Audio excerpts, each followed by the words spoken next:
કાઢો સેલ્ફ મારો ધવલને 10 મિનિટ. હા હા, કારણ કે ધવલની બીક લાગે. બોલો બોલો.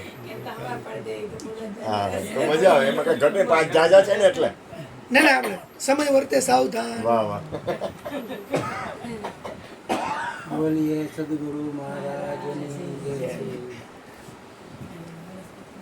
હરમ બાપુએ ને ગુરુજીએ સત્સંગ કર્યો બરાબર.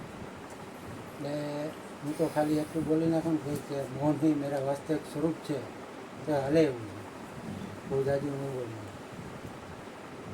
પણ છતાંય બાપુએ કીધું એટલે ગુરુ પૂનમ એટલે આખો એક દિવસ ગુરુના નામે, વર્ષમાં એક દિવસ આખો ગુરુના નામે લખાઈ ગયું.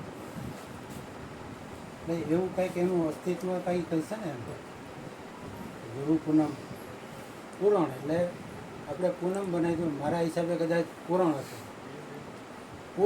પૂર્ણ એટલે પૂરું. ગુરુ એક પૂર્ણ છે, બાકી આખું બધું અધૂરું છે. એટલે ગુરુ વિના આપણી મુક્તિ ન થાય. બાપુએ સત્સંગ કર્યો એનું સંક્ષેપમાં લઉં તો પોતા ઉપર લક્ષ રાખવું.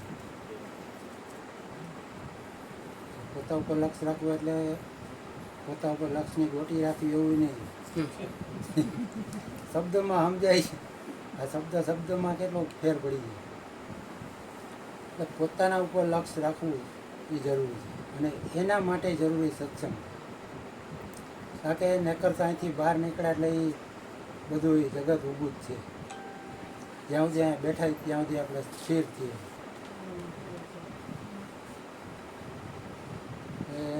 બાપુએ વાત કરી કે ભાઈ ભક્તિ યોગની આપણે વાંચ્યું ને એમાં કીધું ભાઈ મન આપી દેવું.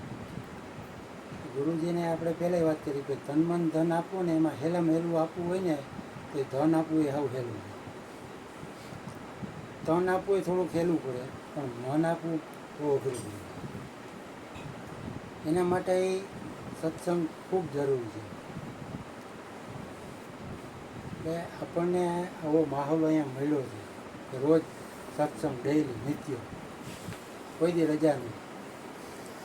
તો મેક્સિમમ આપણે લાભ લઈ શકીએ. એ જોકે પછી તો બધી ગુરુની કૃપા પણ કેટલો લાભ લઈ શકીએ. બધાને પોતપોતાની ગતિ ઉપર આધાર છે. બાકી ઘણું અંતરાયો આવતા છતાંય જેટલો મહત્તમ લાભ લેવાય એટલું સારું. ને જેટલી આપણી ગુરુની કૃપા આપણા પર ઉતરે, ગુરુનું સાનિધ્ય માણવું, તો મારો ભાવાર્થ છે. બોલીએ સદગુરુ મહારાજ.